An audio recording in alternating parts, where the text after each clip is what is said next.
Segera download Quran Tadabbur, dia meraih tafsir kebaikan. dalam genggaman Contoh Anda. bulan Ramadan adalah bulan Al-Quran.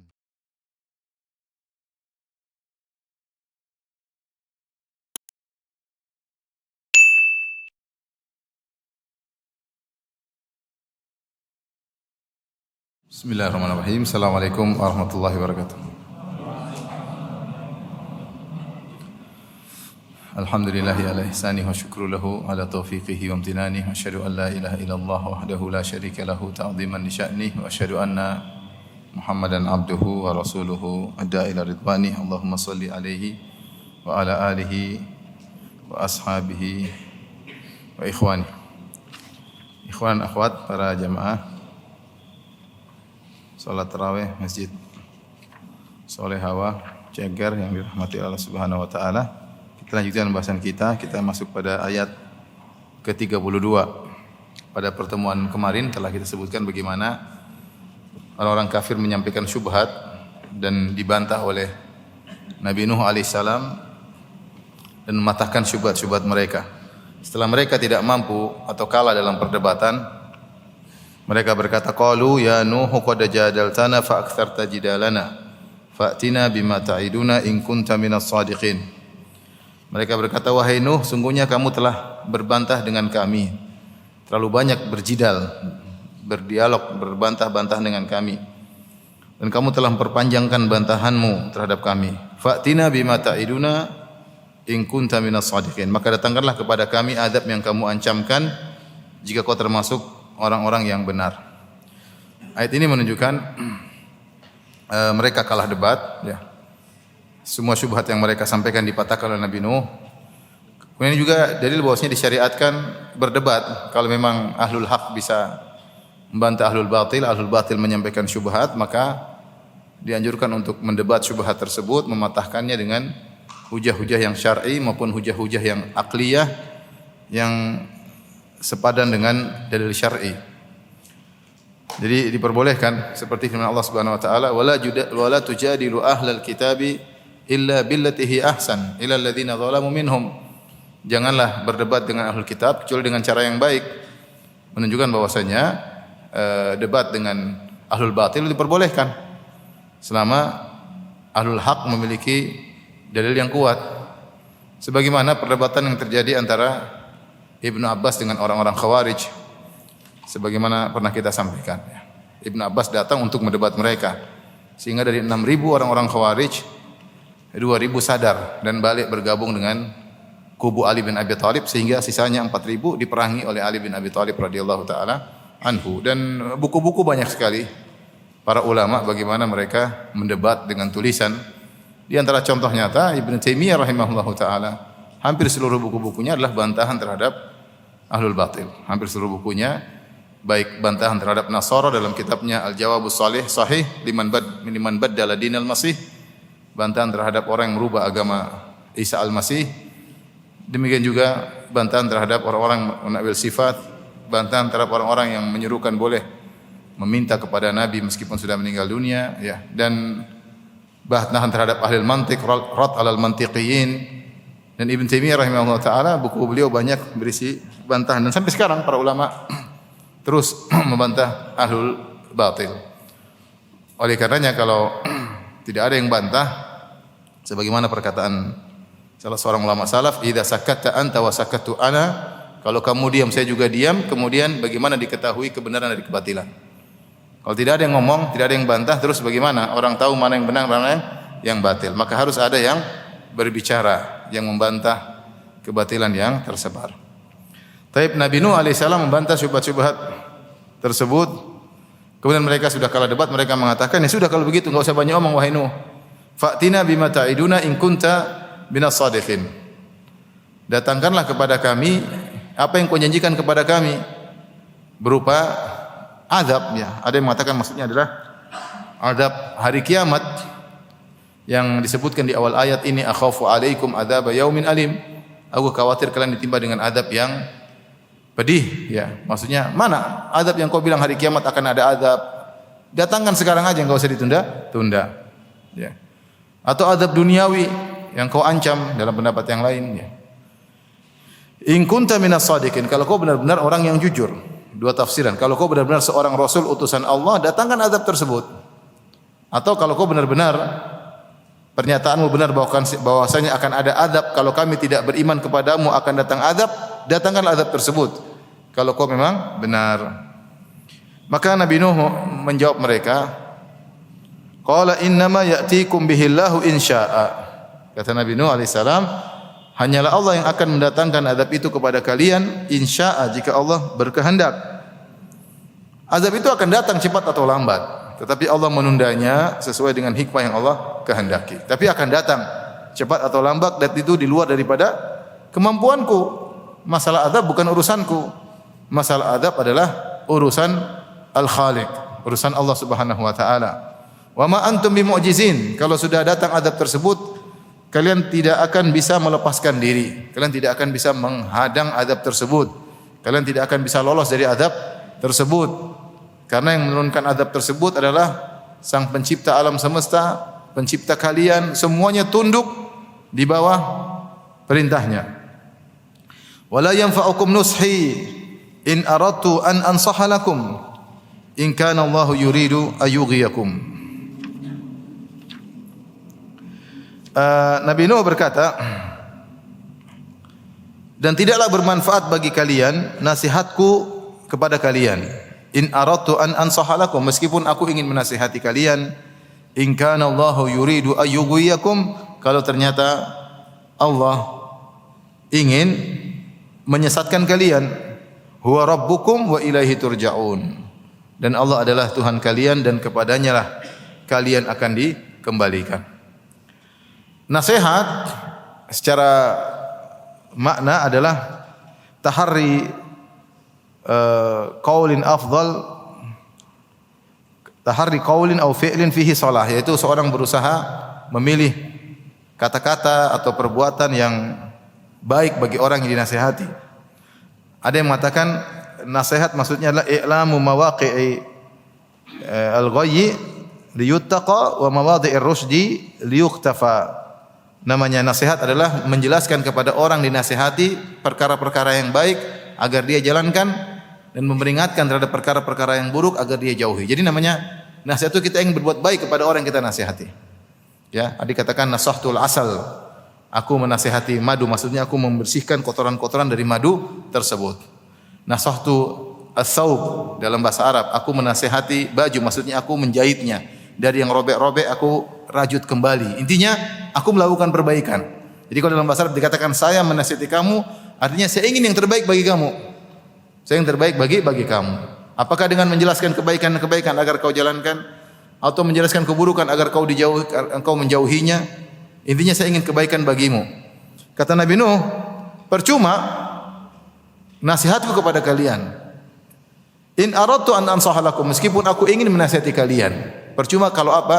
In kana Allahu yuridu ayyughwiyakum. Kalau ternyata Allah ingin menyesatkan kalian, percuma. Kalau sudah kedahuluan takdir bahwasanya kalian tersesat, saya nasihati pun percuma. Sepertinya Nabi Nuh alaihissalam sudah melihat tanda-tanda. Ya. Tugas dia adalah menyampaikan, tapi orang ini 950 tahun tidak dapat hidayah, berarti tanda-tandanya bakalan kayaknya takdirnya tidak bakalan apa? Tidak akan dapat hidayah. Karena kesimpulan yang diambil oleh Nabi Nuh ini bukan sehari dua hari, tapi 900 tahun ya. Bukan seorang pergi ke kampung berdakwah terus ditolak, kayaknya Allah enggak kasih hidayah sama mereka. Baru sekali ente dakwah ditolak ya. Coba lagi mungkin tahun depan, coba lagi tahun depan ya. Nabi Nuh sudah berdakwah 900 tahun sehingga mungkin terbetik dalam benaknya, percuma kalau saya nasihati, tapi kalau sudah kedahuluan takdir kalian tidak bakalan beriman, Allah ingin menyesatkan kalian karena kalian dari awal sudah menolak, maka Allah ingin menyesatkan kalian, maka percuma saja.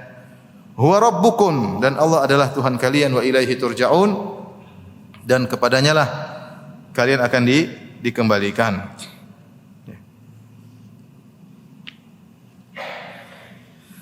Taib, setelah itu Allah berfirman, am yaqulu naftarah, apakah mereka berkata dia telah membuat-buatnya? Qul in iftaraituhu fa alayya ijrami wa ana bari'um mimma tujrimun. Katakanlah, jika aku yang membuat-buat hal tersebut, maka akulah yang akan memikul dosanya, dan aku berlepas diri dari dosa yang kalian perbuat. Ayat ini, ayat ke-25, am yaquluna iftarah, qul inna iftaraituhu fa alai ijrami wa ana bari'u mimma tujrimun. Ada dua pendapat di kalangan para ahli tafsir. Ada yang mengatakan bahwasanya ayat ini terkait, jadi Allah sedang bercerita tentang Nabi Muhammad, Allah bercerita tentang Nabi Nuh, di sela-selanya Allah selipkan ayat membela Nabi Muhammad sallallahu alaihi wasallam. Allah berkata, am yaquluna iftarah. Apakah mereka orang-orang kafir Quraisy Mekah mengatakan bahwasanya Muhammad telah berdusta, membuat-buat Al-Qur'an? Tentu tuduhan mereka tidak benar. Di antara bukti tuduhan mereka tidak benar, dalam Al-Quran Muhammad SAW membawa cerita tentang Nabi Nuh, yang Nabi Nuh adalah kisah orang-orang terdahulu. Padahal Nabi Muhammad tidak bisa baca, tidak bisa tulis, tidak pernah baca Taurat dan tidak pernah baca Injil, dan tidak pernah berinteraksi dengan orang-orang Yahudi. Nah, Nabi Muhammad bisa membawa kisah tentang Nabi Nuh secara gamblang, menunjukkan Al-Quran ini bukan karangan Muhammad. Oleh karenanya tuduhan mereka, am yaquluna iftarah, mereka berkata Muhammad membuat-buat Al-Quran, itu tidak benar. Ini ayat diselipkan oleh Allah Subhanahu wa taala ketika Allah lagi cerita tentang Nabi Nuh, tiba-tiba Allah selipkan ayat untuk membantah mereka.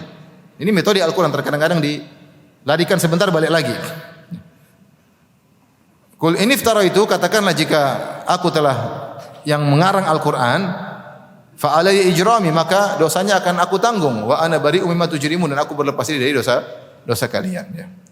Pendapat pertama demikian. Pendapat kedua, am yaquluna iftarah, maksudnya masih terkait dengan kisah Nabi Nuh. Apakah kaum Nabi Nuh berkata Nuh telah mengada-ngadakan kedustaan, menyatakan dia utusan Tuhan, ya.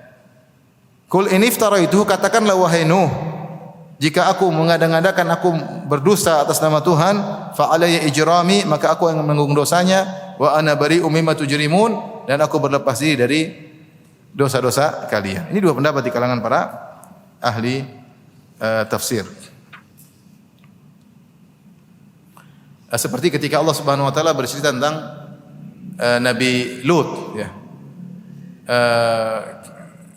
Kata Allah, Nabi Lut berkata, haula'i banati in kuntum fa'ilin. Kata Allah, Nabi Lut berkata kepada kaumnya, wahai kaumku, kalau kalian ingin menikah, ini putri-putriku. Jangan kalian melakukan praktek homoseksual. In kuntum fa'ilin, kalau kalian ingin menikah, nikahilah putri-putriku. Kemudian kata Allah, la amruka innahum la fi sakratihim ya'mahun. Tiba-tiba Allah sebut Nabi Muhammad. Kata Allah Subhanahu wa taala, demi umurmu wahai Muhammad, sungguhnya kaum Nabi Lut itu benar-benar dalam mabuk kepayang. Allah tidak mengatakan demi umur Lut, tapi Allah mengatakan demi umurmu wahai Nabi Muhammad sallallahu alaihi wasallam. Artinya dalam kisah Nabi Lut tiba-tiba Allah selipkan tentang Nabi Muhammad sallallahu alaihi wasallam. Itu metode Al-Qur'an, ya. Kadang-kadang Allah merubah dari domir gaib menjadi domir mutakallim, ya.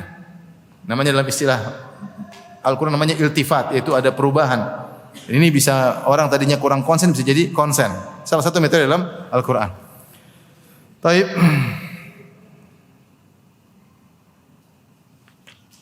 Setelah itu Allah menyampaikan, kata Allah Subhanahu wa taala, wa uhiya ila nuhin annahu la yu'mina min qaumika illa man qad aman. Dan dugaan Nabi Nuh benar. Kalau aku nasihat kalian ratusan tahun tapi Allah ingin kalian sesat, percuma nasihatku. Allah berkata, wa uhiya ila nuhin, maka diwahyukan kepada Nabi Nuh, annahu la yu'mina min qaumika illa man qad aman. Tidak akan beriman kepada engkau lagi dari kaummu kecuali yang telah beriman. Yang sudah beriman, sudah itu aja, tidak akan bertambah lagi, kata Allah. Sudah ditakdirkan tidak akan bertambah. Allah bongkar, maksudnya Allah kasih data dari database, dari Lauhil Mahfuz. Wahai Nuh, sudah cuma segitu aja yang tercatat di Lauhil Mahfuz. Lebih dari itu tidak bakalan beriman. Fala tabta'is bima kanu yaf'alun. Kalau gitu kau tidak usah sedih dengan apa yang mereka perbuat. Nuh sayang sama mereka. Mereka kaum Nabi Nuh. Inna arsalna Nuhan ila qaumihi. Kami utus Nuh kepada kaumnya. Mereka ya kaum Nabi Nuh, kerabat Nabi Nuh, ya. Keluarga Nabi Nuh, keluarga besar Nabi Nuh, ya. Nabi Nuh sedih kalau mereka tidak beriman. Dan itulah sifat seorang dai ketika dia berdakwah, dia sedih ketika orang-orang yang dakwah tidak beriman. Makanya dalam Al-Qur'an Allah sering mengatakan tentang Nabi Muhammad, wala tahzan alaihim. Jangan kau sedih atas kekafiran mereka. Jadi Rasulullah SAW ingin mereka dapat hidayah. Ketika mereka tidak dapat hidayah, Rasulullah SAW sedih. Ya. Rasulullah SAW sedih. Nabi Nuh juga demikian. Ketika kaumnya tidak dapat hidayah, apalagi di antara kaumnya tersebut tidak dapat hidayah adalah istrinya dan anaknya. Di antara kaum yang tidak dapat hidayah adalah istrinya dan anaknya. Ini ujian yang sangat berat bagi Nabi Nuh. Bagaimana dia berdakwah 950 tahun, ternyata istrinya, orang dekatnya tidak beriman. Ternyata anaknya yang sangat dia sayangi tidak beriman. Antum bayangkan seorang ustaz ceramah tiap hari tapi istrinya bilang ustaznya, suamiku gila. Nabi Nuh, istrinya bilang kepada Nabi Nuh, anta majnun, kamu gila wahai Nuh. Kamu gila. Anaknya juga begitu. Fala tabta'is bima kanu yaf'alun. Kata Allah, jangan sedih lagi dengan apa yang mereka lakukan. Allah alam, setelah Allah menyatakan mereka tidak bakalan lagi beriman, maka Nabi Nuh merubah metodenya. Dia mulai metode mengancam. Nanti akan kita sebutkan pada ayat berikutnya. Karena mereka tidak bakalan beriman, kata Allah Subhanahu wa taala, wasna'il fulka bi a'yunina wa wahyina. Dan buatlah bahtera itu dengan pengawasan dan petunjuk wahyu dari kami. Bi a'yunina maksudnya dengan mata kami, yaitu Allah melihat kalian ketika membuat kapal, Allah mengawasi, ya, semua kegiatan kalian diawasi oleh Allah Subhanahu wa taala dengan penuh perhatian. Wa wahyina, dengan wahyu dari kami. Ada yang mengatakan bahwa inilah kapal pertama yang dibuat di alam semesta. Jadi penemu kapal siapa? Nabi Nuh, ya. Dan kapal ini akan dibuat untuk banjir yang sangat besar, seperti memiliki ombak. Banjir tersebut punya ombak seperti gunung. Oleh karena kapal tersebut harus benar-benar kapal yang benar, ya. Karena bukan mau lewat di laut yang landai, yang tenang, tidak. Akan ada banjir yang besar dan memiliki ombak yang seperti kaljibal, seperti gunung. Oleh karenanya Nabi Nuh membuat kapal tersebut dengan perhatian dari Allah dan wahyu dari Allah. Allah yang ajari. Begini, bikin begini, bikin begini, bikin begini, sampai jadi. Nabi Nuh tidak punya ilmu, dia tidak pernah belajar di teknik apa? Enggak pernah belajar, ya. Tidak pernah tahu tentang masa jenis, tentang apa, enggak tahu, ya. Pokoknya dia bikin. Makanya Allah yang ajari Nabi Nuh untuk buat kapal tersebut. Taib. Mulailah Nabi Nuh membuat.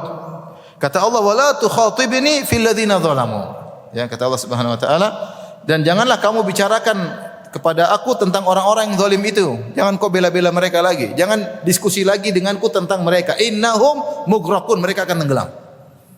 Allah mengatakan demikian. Allah mengatakan sudah ditakdirkan mereka bakalan tenggelam. Jadi Allah ingatkan, wahai Nuh, mereka pasti tenggelam.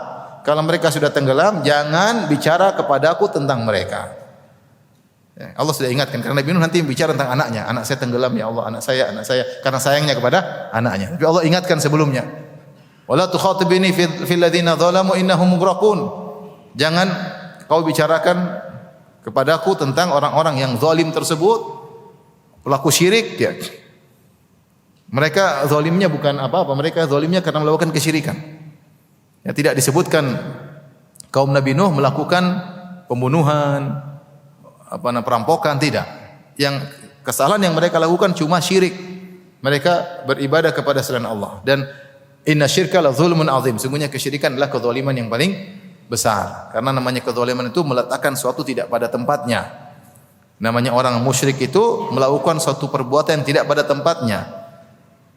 Bagaimana dia beribadah kepada selain pencipta? Yang berhak diibadahi cuma Allah Subhanahu wa taala. Ketika dia beribadah kepada makhluk semisal dia, atau makhluk yang lebih rendah daripada dia seperti patung berhala, maka dia telah berbuat kezaliman. Bahkan kezaliman yang paling besar adalah syirik. Maka Allah sifati mereka dengan orang-orang zalim.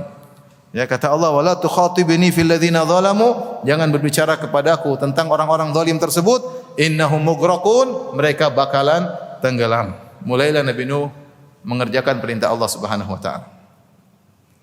Kata Allah Subhanahu wa taala, wa yasna'ul fulka. Nuh membuat kapal tersebut. Ya. Di sini Allah menggunakan fi'il mudhari'. Nuh sedang membuat kapal tersebut. Padahal ini kan kejadian masa lalu. Allah tidak mengatakan wasana al-fulka. Nuh telah membuat, kan cerita masa lalu. Tapi meskipun cerita yang masa lalu, Allah menggunakan present tense bahwasanya Nuh sedang membuat kapal, sehingga ketika kita mendengar kita seakan-akan sedang menghadiri kisah tersebut. Karena kisahnya ketika Nabi Nuh sedang membuat kapal tersebut, apa yang terjadi? Wa yasna'ul fulka, ketika Nuh sedang membuat kapal tersebut, wa kullama marra alaihi mala'un min qaumi sakhiru min. Setiap ada pembesar-pembesar dari kaumnya melewati Nabi Nuh, mereka ngejek Nabi Nuh. Apa ejekan mereka? Para ahli tafsir mengatakan ada dua ejekan yang disebut oleh buku ahli tafsir. Di antaranya mereka ngejek, Nuh, ente ngapain, bikin kayu, sudah tobat jadi ustaz. Jadi tukang kayu sekarang, jadi ngejek. Nabi Nuh sudah tidak dakwah lagi. Karena percuma. Allah mengatakan sudah, mereka tidak bakal menerima. Sudah, jadi Nabi Nuh sudah tidak dakwah mereka lagi. Sudah pensiun, sudah pensiun dari jadi ustaz. Sekarang jadi tukang kayu, itu ejekan. Ada yang mengatakan sebagian ahli tafsir, Nabi Nuh alaihissalam buat kapal ini lama. Bahkan ada yang mengatakan sampai puluhan 50 tahun, ada yang mengatakan 100 tahun. Maksudnya Nabi Nuh tanam dulu pohon. Jadi tanam pohon sampai lama, mungkin 50 tahun sudah jadi pohonnya besar, baru Nabi Nuh mulai kerjain. Ada pendapat demikian. Ada yang mengatakan prosesnya sampai 100 tahun. Ada yang mengatakan tidak, Nabi Nuh tinggal ngambil pohon-pohon kemudian dia bikinnya. Intinya dia butuh proses bikin apa? Bikin kapal tersebut, yang kapal tersebut sederhana. Kata Allah, hamalnahum ala dzati alwahin wa dusur. Kami angkut Nabi Nuh dengan pengikutnya kepada sebuah kapal dzati alwahin wa dusur yang terdiri atas papan-papan dan kayu dan paku-paku. Ini sederhana. Bukan kayak kapal sekarang yang canggih, yang dilas, yang pakai besi, pakai kayu yang dipaku. Allah sebutkan kapal tersebut adalah kayu yang lempengan-lempengan kayu, yaitu pohon yang dibuat lempengan dan dipaku oleh Nabi Nuh. Jadi kapal sederhana. Nabi Nuh lagi kerjain, ya, dari pohon ditembang, dibikin kayu. Mereka ngejek. Setiap kali ada yang lewat ngejek. Allah mengatakan wa kullama, setiap kali ada yang lewat ngejek. Jadi enggak ada cuma lewat nonton gitu, enggak ada. Pokoknya lewat nyempatin ngejek. Disempatin. Lewat ngejek. Enggak ada lewat. Enggak ada gitu. Pokoknya lewat ngejek. Pensiun ya, lewat ngejek. Ini yang pertama. Yang kedua, mereka enggak pernah lihat kapal. Pendapat kedua, ini disebut oleh Al-Qurtubi dalam tafsirnya. Mereka enggak pernah lihat kapal. Mereka bilang, Nuh, ente bikin apa? Kata Nuh, saya bikin tempat tinggal yang akan berjalan di atas air. Hah? Ada rumah jalan di atas air ya? Ente majnun, Nuh. Majnun, gila. Qalu majnun wasdujir. Kata mereka, Nuh gila. Ini gila. Gimana enggak gila? Bikin rumah, ini negeri kering, enggak ada air. Jadi mereka kekeringan. Mereka hidup dalam kekeringan ketika itu. Makanya dalam surat Nuh, Nabi Nuh berkata, "Faqultu astaghfiru rabbakum innahu kana ghaffara yursilis samaa 'alaikum midrara wa yumdidukum bi amwalin wa banin wa yaj'al lakum jannatin wa yaj'al lakum anhara."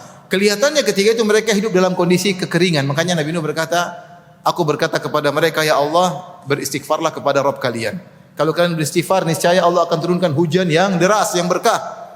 Kemudian wa yaj'al lakum jannatin, dan Allah akan alirkan bagi kalian, Allah akan buatkan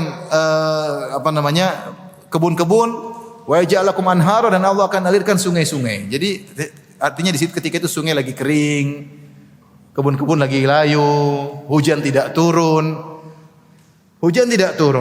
kebun lagi layu, sungai lagi kering. Nuh bikin kapal. Gila enggak gila? Gila. Nuh. Ngapain bikin apa? Bikin rumah yang mau jalan di atas air. Air enggak ada. Antum makanya subhanallah ya. Kadang-kadang orang bilang kita bicara tentang Nabi, tentang kisah para sahabat. Sebagian orang mengatakan, ya Ustaz enak sekali jadi sahabat ya. Saya ingin sekali jadi sahabat Nabi. Kita bilang kalau kau hidup di zaman Nabi belum tentu kau beriman. Mungkin kau ikut jadi pengikut Abu Jahal, Abu Lahab, jadi orang munafik. Coba kalau antum bayangkan antum hidup di zaman Nabi Nuh. Bayangkan ya. Terus ada orang ustaz bikin kapal lagi musim kering. Ustaz, nanti sekarang kok agak begini Ustaz. Kemarin lurus-lurus, sekarang kok miring Ustaz. Gimana coba musim kering bikin apa? Kapal berpuluhan tahun bikin. Ini menurut pendapat ahli tafsir. Intinya dia bikin butuh waktu yang lama karena kapal sederhana. Maku dan pengikut cuma sedikit. Nabi Nuh untuk bikin kapal yang besar tersebut kerja dengan pengikutnya, mungkin pengikutnya entah berapa, entah puluhan. Jadi butuh waktu yang lama nebang pohon, belah pohon, pakuin sampai jadi kapal. Selama waktu dia buat kapal tersebut, ada yang mengatakan puluhan tahun, ada yang mengatakan lebih daripada itu, selalu diejek. Selalu diejek. Sakhiru min, mereka setiap lewat Nabi Nuh mereka mengejek. Kata Nabi Nuh alaihissalam, In taskharu minna fa inna naskharu minkum kama taskharun. Kalau kalian mengejek kami, fa inna naskharu minkum, kami suatu saat akan mengejek kalian sebagaimana kalian mengejek kami.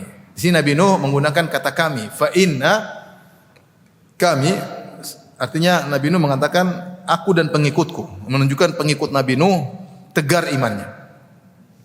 Mereka tegar bersama Nabi Nuh, sama-sama bikin kapal.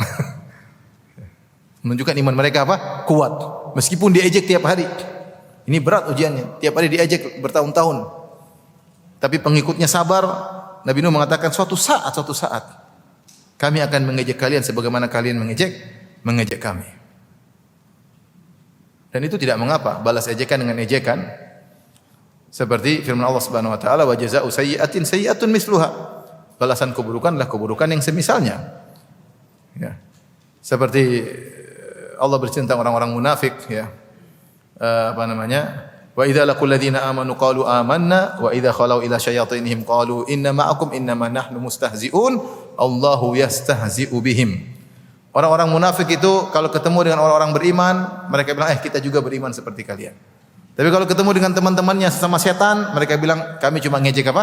Orang beriman. Kita cuma bohong-bohongin aja mereka. Kata Allah, Allahu yastahzi'u bihim. Allah akan ngejek mereka suatu hari. Di antaranya di hari kiamat kelak mereka akan diejek oleh Allah Subhanahu wa taala. Ejekan dibalas dengan ejekan.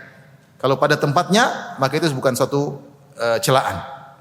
Yang tercela adalah kita ngejek tanpa ada sebab. Ya. Nabi Nuh mengejek mereka dan mereka ngejek Nabi Nuh. Kata Allah Subhanahu wa taala, "Fasawfa ta'lamuna man ya'tihi 'adzabun yukhzih." Maka kalian akan mengetahui siapa yang akan datang kepadanya azab yang menghinakannya.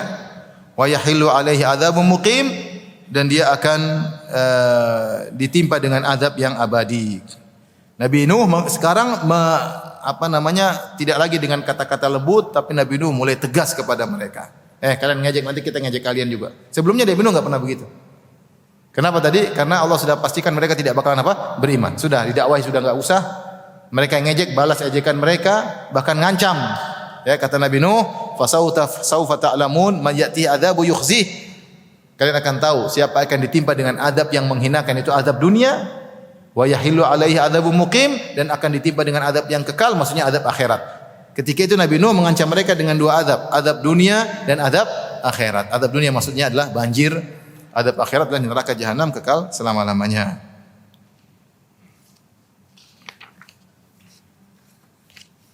Taib. Allah berfirman setelah itu, tiba saatnya adab datang.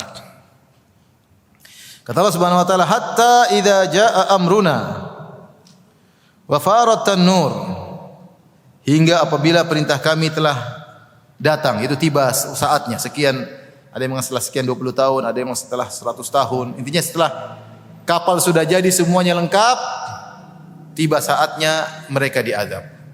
Hatta idza jaa amruna, sehingga ketika datang perintah kami, ya, wa farat an-nur, dan dapur telah mengeluarkan api. Sebenarnya farat an-nur maksudnya air sudah bergejolak di tungku yang ada di tanur. Tanur itu adalah alat atau tempat untuk membakar roti. Kalau kita tahu orang kalau misalnya di Arab Saudi banyak, kalau mereka bikin roti, mereka bikin semacam goa atau pemanas, rotinya ditempelin. Itu namanya apa? Tanur. Kemudian jadi roti, ya. Kalau di sana banyak, ya, tapi di sini jarang kita lihat, ya. Ya, jadi open, tapi opennya berupa bentuk dinding terus dikasih api, ya. Nah, sebagian ahli tafsir seperti Ibnu Katsir mengatakan Allah menggunakan kalimat tanur sampai ketika farat tanur, sampai ketika tanur tungku tadi mengeluarkan api. Artinya apa? mengeluarkan air sampai tungku tadi mengeluarkan air. Harusnya tungku kan ngeluarin api. Tapi tungku ini ngeluarin apa? Air. Kenapa? Karena air sudah di mana-mana.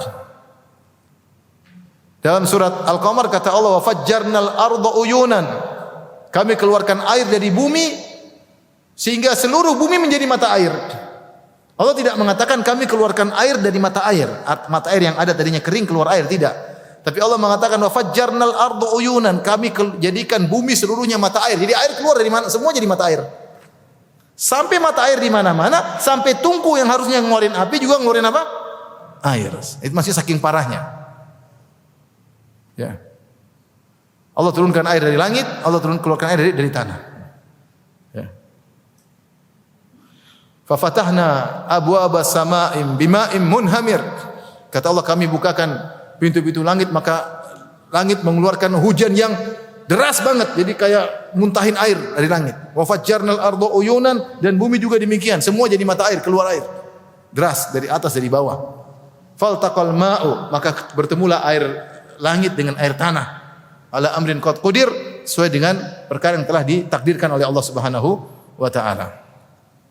Hatta idza ja'a amruna wa faratan nur, qul nahmil fiha min kulli zawjayn itsnaini wa ahlaka. Kami katakan, wahai Nuh, naikkanlah di atas kapal tersebut pasangan-pasangan dua, hewan-hewan, sapi jantan, sapi betina. Jangan banyak-banyak ya. Kambing jantan, kambing apa? Betina.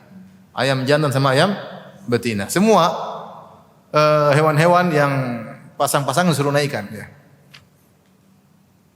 Ada yang mengatakan Nabi Nuh bikin kapal 3 tingkat ya. Di tengah-tengah bagian hewan, bagian bawah apa Nabi Nuh di atas. Tapi enggak ada. Ini semua Israiliyat, tidak ada dalilnya. Ada yang mengatakan bukan cuma hewan yang Nabi Nuh bawa. Nabi Nuh bawa seluruh tumbuh-tumbuhan. Karena bumi mau ditutupi dengan apa? Air. Ini enggak ada dalilnya juga. Ada yang mengatakan semua hewan-hewan yang ada di bawah semua. Berarti kalau semua hewan pasang-pasangan, berarti kapal Nabi Nuh sangat apa? Sangat besar. Tapi ini semua enggak ada dalilnya. Al-Alusi dia mengatakan maksudnya adalah hewan-hewan yang dibutuhkan nanti kalau Nabi Nuh selamat. Mereka dibutuhkan dalam kehidupan manusia, ya, artinya sapi, kuda, kambing, himar, ya seperti itulah yang dibutuhkan. Kalau kita baca Israiliyat, Israiliyat itu maksudnya apa? Kisah-kisah yang datang dari Bani Israel, namun sampai kepada kita tanpa sanad, bukan yang Nabi ceritakan. Kalau Nabi yang ceritakan dengan sanad yang sahih itu hadis Nabi.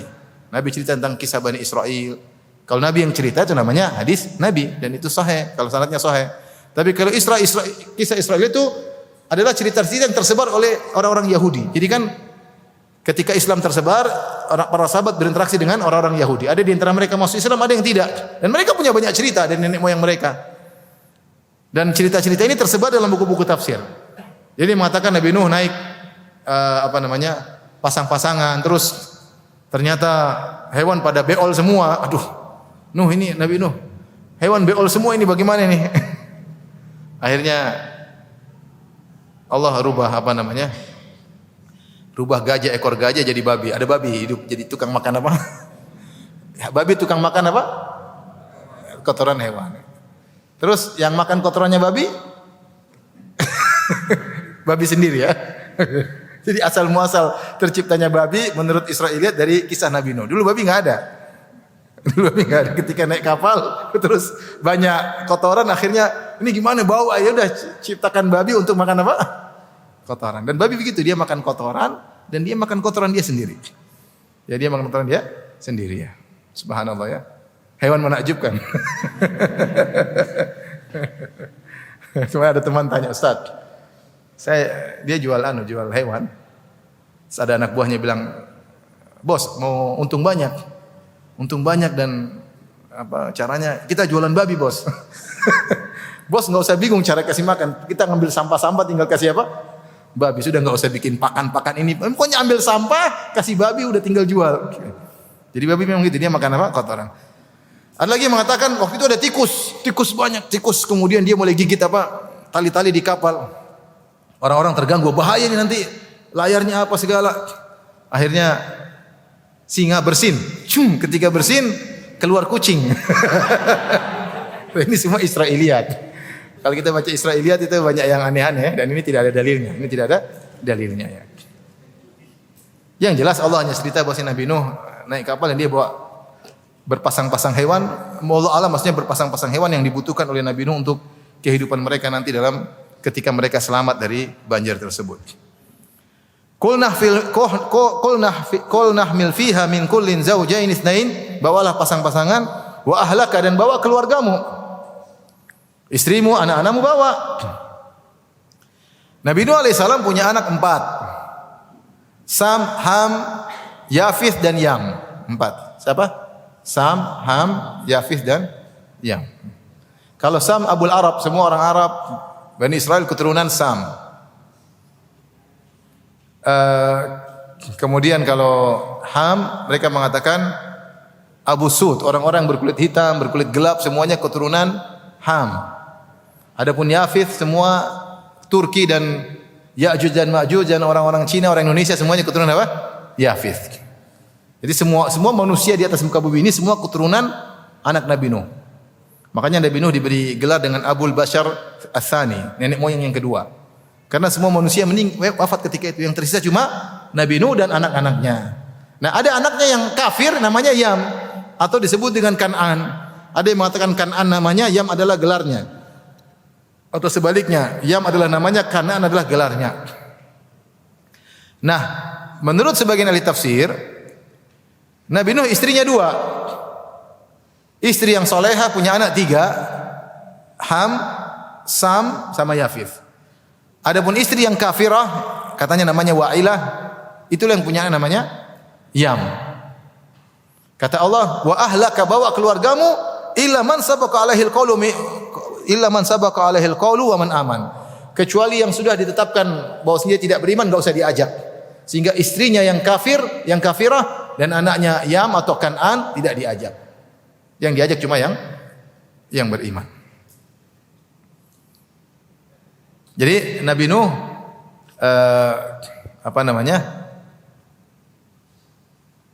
istrinya berapa tadi? 2 ya. Satu beriman, satu apa? Kafir. Tetapi kafirnya istrinya disebutkan dalam ayat yang lain, istrinya berkhianat. Seperti dalam surat At-Tahrim, kata Allah, wa daraballahu mathalan lil ladzina kafaru imra'ata Nuhin wa imra'ata Lut. Allah memberikan perumpamaan tentang orang-orang kafir, bagi orang kafir, tentang istrinya Nabi Nuh dan istrinya Nabi Lut. Mereka 2 istri yang kafir, suaminya Nabi tapi istrinya kafir. Kanata tahta abdaini min ibadina salihin. Mereka berdua adalah istri dari 2 hamba kami yang saleh. Fa khanatahuma. Kedua istri ini berkhianat kepada kedua suaminya. Apa pengkhianatan yang dimaksud? Bukan berkhianat berzina, bukan. Kenapa demikian? Karena istrinya Nabi Lut tidak mungkin berzina. Karena istrinya Nabi Lut hidup di suatu kaum yang mereka tidak suka sama perempuan. Mereka semua praktisi homoseksual. Jadi pengkhianatan di sini maksudnya dia menunjukkan kepada kaumnya ada tamu-tamu yang ganteng yang datang di rumah Nabi Lut. Karena sebagian orang mengatakan, istrinya disangka dia menafsirkan khianat dengan zina. Tidak, istri Nabi tidak ada yang berzina. Istri Nabi Lut tidak berzina, tapi pengkhianatannya adalah berkaitan dengan agama, di mana dia berkhianat, dia menunjukkan kepada kaumnya yang praktisi homoseksual, di rumah suami saya ada tamu-tamu yang tampan, datangilah. Kalian tidak pernah bertemu dengan lelaki setampan mereka, padahal itu jelmaan malaikat untuk menghadap mereka. Adapun istri Nabi Nuh, dia berkhianat bukan dia berzina, tetapi dia mengatakan suaminya majnun, orang gila. Dan ini ditanbih oleh Syekhul Islam Ibnu Taimiyah dalam bukunya. Jadi istrinya tidak ikut karena tidak beriman. Wa man aman, kemudian bawa juga orang-orang yang beriman, naikkan ke atas kapal. Wa ma amana ma'ahu illa qalil, dan tidak ada yang beriman kepada Nabi Nuh kecuali hanya sedikit. Sedikit yang beriman. Ada yang mengatakan 10, ada yang mengatakan 80, ada yang mengatakan 80 laki-laki, 80 perempuan, intinya sedikit. Tidak ada dalil yang tegas yang menunjukkan jumlahnya berapa, tetapi yang jelas Allah mengatakan illa qalil, hanya sedikit. Taib. Setelah itu, wa qala irkabu fiha bismillahi majreha wa mursaha.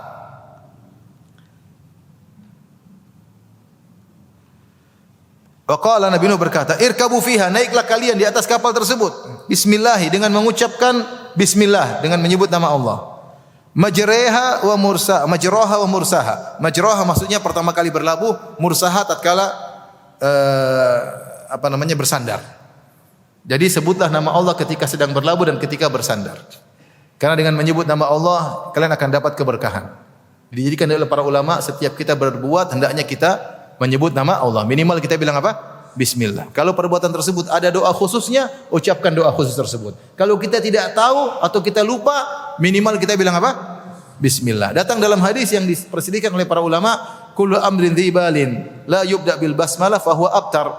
Setiap perkara yang penting tidak didahului dengan bismillah maka akan terputus. Namun hadisnya diperselisihkan, ada yang mengatakan hadis hasan, ada yang mengatakan dhaif, tetapi secara umum dalil menunjukkan demikian. Bahwasanya kita jika melakukan sesuatu minimal kita bilang apa? Bismillah. Ya, kalau ada doa khususnya ya kita baca doa khususnya ya. Kalau enggak kita bilang bismillah. Bismillahi majraha atau majraha wa mursaha. Pertama berlabuh sampai bersandar dengan mengucapkan apa? Bismillah, kata Allah, inna rabbi laghafurur rahim, kata Nabi Nuh, naik bismillah naik. Sungguhnya Rabbku Maha Pengampun lagi Maha Penyayang. Taib, apa kaitannya naik kapal dengan perkataan sungguhnya Rabbku Maha Pengampun lagi Maha Penyayang, sementara orang-orang akan tenggelam? Kata para ahli tafsir, inna rabbi laghafurur rahim, kata Nabi Nuh, Tuhanku adalah Maha Pengampun lagi Maha Penyayang, terkait dengan kalian wahai yang naik di atas kapal orang beriman. Kalian selamat ini bukan karena keimanan kalian. Kalian juga melakukan dosa-dosa, kalian juga melakukan kesalahan. Tapi rahmat Allah, ampunan Allah menjadikan kalian apa? Selamat. Maka seorang jangan pede dengan apa yang dia lakukan ya. Ini terkadang diselamatkan oleh Allah bukan karena amal kita siapa, pas-pasan, sedekah juga masih pelit-pelit, salat malam juga masih ngantuk-ngantuk ya. Baca Quran juga enggak ngerti artinya. Maksudnya kita amal soleh mah ya Allah ampuni kita, dosa masih jalan terus. Kalau kita dosa kita ngerti ya enggak? Kalau nonton ngerti enggak? Baca Quran nonton enggak? Baca Quran enggak ngerti, lihat film ngerti atau tidak? Ngerti, bahkan bisa cerita ulang.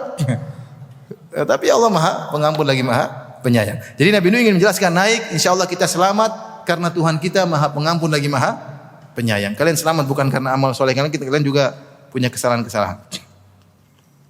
Allah berfirman, wa hiya tajri bihim fi maujin kal jibal. Dan bahtera itu, kapal itu berlayar membawa mereka dalam gelombang yang laksana gunung. Ini banjir tapi luar biasa ya. Mungkin lihat tsunami, kalau tsunami datang itu kan sampai ada yang setinggi pohon kelapa. Apa namanya? Ini bukan setinggi pohon kelapa, seperti gunung. Jadi benar-benar ombak itu air dan air hujan, air tanah bertemu semuanya, kemudian ombaknya seperti gunung. Sementara kapal Nabi Nuh kapal sederhana. Wa hamalnahum ala dzati alwahin wa dusur. Kami bawa mereka di atas kapal yang sederhana dari kayu dan paku. Sederhana, tapi kapal ini berlabuh dengan bismillah sehingga selamat. Ya, kalau mungkin ada kapal canggih sekarang, kemudian ada ombak seperti gunung pasti tenggelam. Sementara kapal Nabi Nuh yang sederhana, cuma dari kayu, selamat. Kenapa selamat? Karena keberkahan Allah Subhanahu wa taala. Wa hiya tajri bihim fi maujin kal jibal. Ketika Nabi Nuh naik kapal dan ombak besar, wa nada Nuhan ibnahu, tiba-tiba Nabi Nuh lihat anaknya Yam atau Kan'an yang kafir tersebut. Wa kana fi ma'zilin, dan dia berada di tempat yang tersendiri. Kalau diterjemahkan Nabi. Ada yang mengatakan tempat jauh terpencil. Ada beberapa pendapat apa maknanya ma'zil. Ada yang mengatakan tempat jauh terpencil. Ada yang mengatakan dia tempat tersendiri, terpisah dari orang-orang kafir ya. Wa kana fi ma'zilin, dia lagi sendirian. Ini kesempatan untuk Nabi Nuh dakwahi. Kalau dia lagi sama teman-temannya kan mungkin mereka saling kuat-kuatan, dia lagi sendirian. Ya bunayya, Nabi Nuh dengan penuh kasih sayang dia mengatakan, wahai putraku. Bunayya itu kalau bahasa Arab isim tasghir, yaitu untuk menunjukkan nama manja, nama sayang ya. Seperti kalau anak saya namanya Abdul Muhsin, saya bilang Ucin, itu nama apa? Seperti itu ya. Kalau orang Arab juga gitu, apa namanya? Abdullah, mereka bilang Abudi, ya. Kalau Abdurrahman mereka bilang Duhman. Itu singkatan-singkatan, artinya itu menunjukkan kata sayang. Ya bunayya tasghir bukan untuk merendahkan, tapi li syafaqah, karena sayang kepada anaknya. Kadang tasghir itu untuk merendahkan. Seperti Abu Jahal ketika dia mau mati, kemudian Rasulullah suruh Ibnu Mas'ud. Kata Rasulullah, wahai Ibnu Mas'ud, cari Abu Jahal, cari mayatnya. Kalau kau bingung, kata Nabi SAW, lihat di bekas lututnya ada bekas luka. Dulu waktu saya masih kecil sama dia, kita masih remaja, kita pernah diundang sama seorang namanya Abdullah bin Jud'an, undang makan. Kemudian kami berdua rebut-rebutan makan. Kemudian saya dorong Abu Jahal, kata Nabi sallallahu alaihi wasallam, waktu masih kecil, Abu Jahal jatuh dan dia jatuh di atas lututnya dan ada luka di lututnya. Kata Nabi sallallahu alaihi wasallam, kalau kau bingung mana mayatnya Abu Jahal, periksa lututnya, kalau ada lukanya itulah Abu Jahal. Bekas saya dorong dulu waktu masih kecil. Ternyata Abu Jahal teman mainnya siapa? Teman mainnya Nabi. Teman mainnya Nabi. Akhirnya Ibnu Mas'ud cari, kemudian dia dapat Abu Jahal ala ramak, yaitu sudah mau mati. Kemudian Ibnu Mas'ud menginjakkan kakinya di atas dada Abu Jahal. Kata Abu Jahal, wa qad irtaqaita murtaqan sa'ban ya ruwai'il ghanam. Wahai kau telah menginjakkan kakimu di tempat yang sulit, wahai penggembala kambing kecil. Maksudnya dia merendahkan. Itu tasghir tapi untuk merendahkan.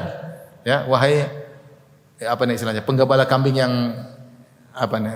Kroco atau yang itulah.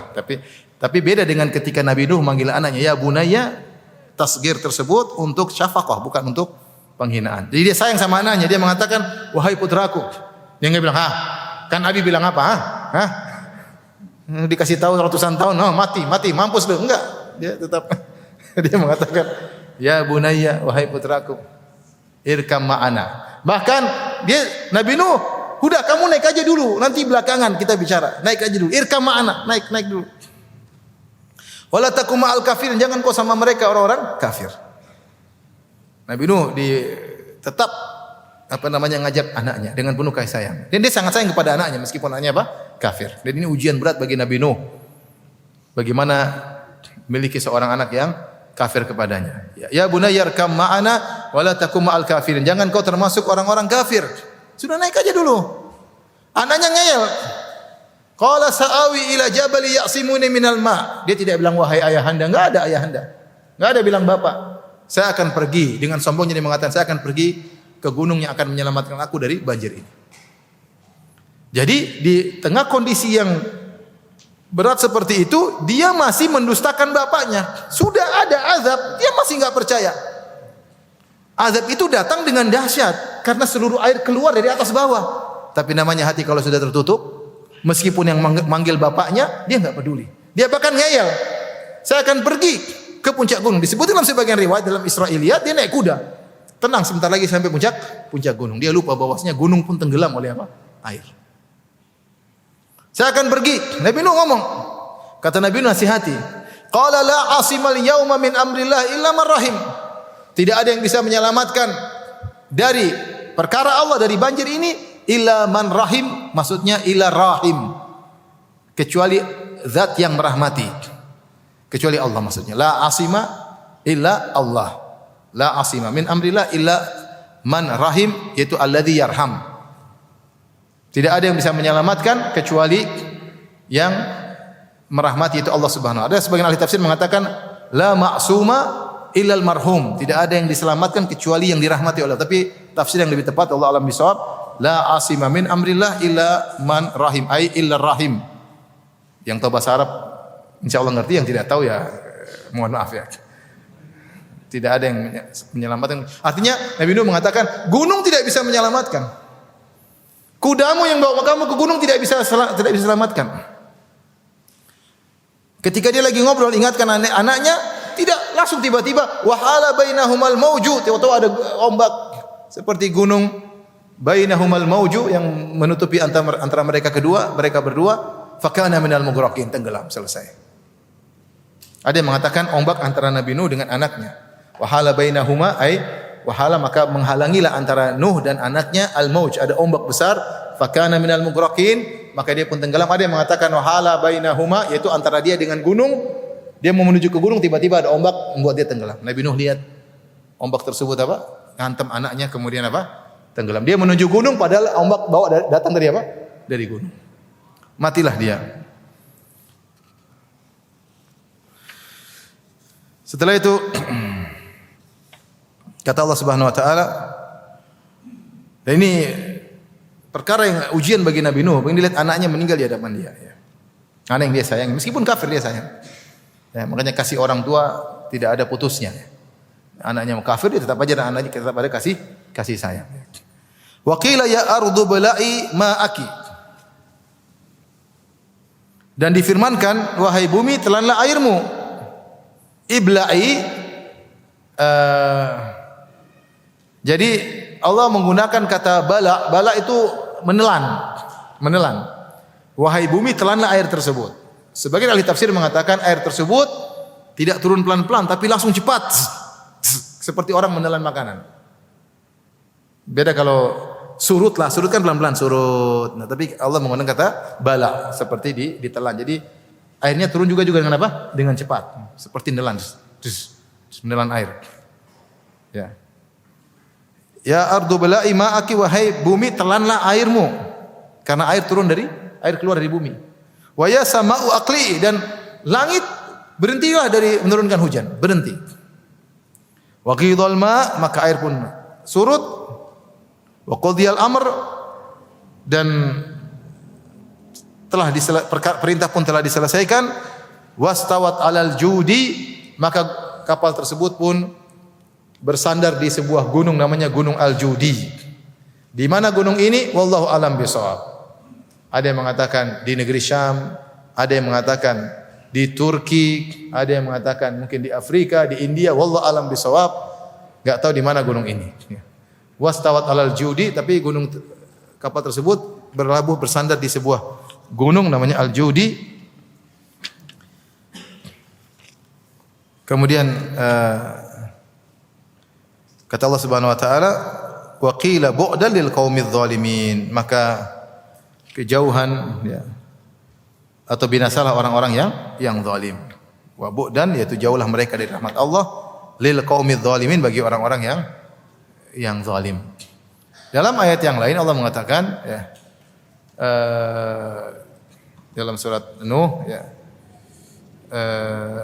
ugriku wa udkhilun nara wa udkhilu nara mimma khati'atihim, kata Allah karena dosa-dosa kaum Nabi Nuh, mimma khati'atihim ugriku, maka mereka pun ditenggelamkan. Fa udkhilu nara, lantas mereka dimasukkan dalam api. Jadi mereka begitu ditenggelamkan, Allah menggunakan fa langsung, sebagaimana kita jelaskan kemarin. Langsung mereka dimasukkan dalam api. Ada yang mengatakan mereka ditenggelamkan dengan air yang panas. Dulu kita kok bisa ada air panas? Kalau sekarang kita bisa. Kita lihat ada lahar yang masuk dalam apa? Air. Air tersebut air, tapi dia apa? Panas ya. Jadi mereka bukan air biasa yang buat, tapi air yang juga apa? Panas, yang seperti membakar mereka. Ugriku fa udkhilu nara. Mereka ditenggelamkan langsung kemudian dibakar. Wallahu alam bisawab, sampai di sini aja. Insyaallah kita lanjutkan pada pertemuan berikutnya penghujung dari kisah Nabi Nuh alaihissalam. Wallahu taala alam bisawab. Demikian, wabillahi taufiq wal hidayah. Assalamualaikum warahmatullahi wabarakatuh.